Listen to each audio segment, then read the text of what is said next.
get a full toy selection.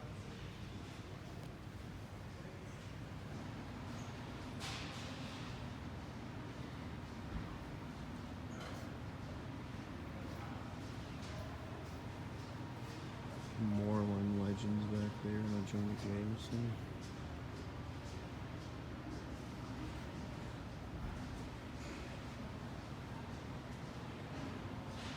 And those Super Mario figures for $9.99 where you see at Walmart, Target, Meijer. Not that bad. There's the Piranha Plant. Got a whole wall of them. Just Super Sonic left. Knuckles and regular Sonic and Tails all got bought.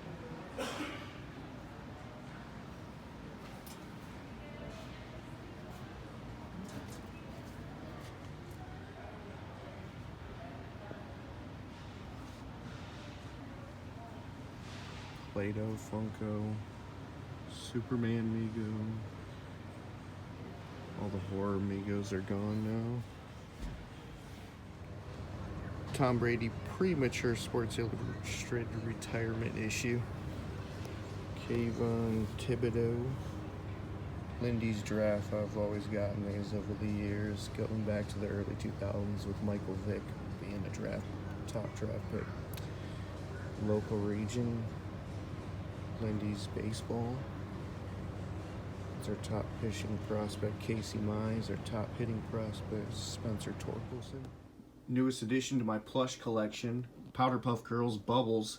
This is very long. The only one listed on eBay right now goes for $39 plus shipping, and the shipping on a long item like this might be a little difficult. So I think they're doing it like $56. Although some have sold in the winter for like in the 20-something range. I'm probably gonna sell this at my flea market booth. You could say that the Powerpuff Girls are vintage now. They're almost 25 years old. I'd say they debuted a little bit before SpongeBob, who debuted in 1999. And of course mine has the tags ripped off of it, unfortunately. But you take what you can get when you go to the thrift store. Relatively clean. Paid a few bucks for it. The Nightmare Before Christmas came out in 1993. I remember them advertising it on a lot of VHS previews back in the early 90s when I was a kid. And my wife's a big fan. And she ended up doing this puzzle, which took her a few days. Came in a rather smaller box. I didn't think it was going to be this big. And so we duct taped the back to it. That's a tradition of hers, I guess, growing up, after her and her parents would complete a puzzle to keep it together. And we just straight tacked it on the wall. Her idea, not mine. And I think it came out wonderful. Looks good. Bedside. The Imperial 1985 T-Rex dinosaur plastic figure. Now, if you're a kid in the 80s or early 90s, you probably had one of these. They were pretty ubiquitous. Here's the logo to look out for. They aren't that valuable, and of course they made a few different types of dinosaurs, not just this one. This is obviously the most illustrious one. I love the splash of hot green and yellow colors on this. So he's only about 15 bucks on eBay. I got him for $2 last summer at an antique mall, which is a good value. Brings back a lot of memories. I had this three-headed dragon growing up. I think he was like this hot red and fire orange type of combo. Absolutely loved him. Never been able to find that figure again online. Been trying to rebuy him, but yeah, I think you could get the whole lot of these for 20 bucks roughly on eBay. This is a Funko Pop that should still be in stores. Ghostbusters Afterlife came out fall 2021, and he was at Target, probably still at Target. They have a huge collection, you know, and it takes a little while to sell off. And he's supposed to be the knockoff Slimer. I don't know if he's like Slimer's cousin, but Slimer wasn't in the new Ghostbusters, but Muncher was. So he's like a blue type of Slimer.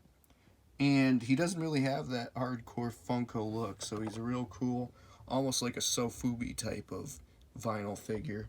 Had to get him. Beautiful. Only $11.99 there right now. And God, almost looks like a stain, but I don't know if that's like meant to be. But I think he's a good investment. Here's the other type of Funkos that they came out for the Afterlife film.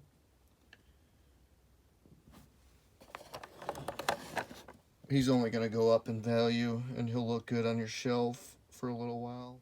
Now, I got this one for $1 at the thrift store. It's ceramic. It's almost too tall to be a cup, but it pretty much is a cup. Or maybe a pencil holder. I don't know the exact keywords to put in. It's Dr. Jekyll and Mr. Hyde. Very cool.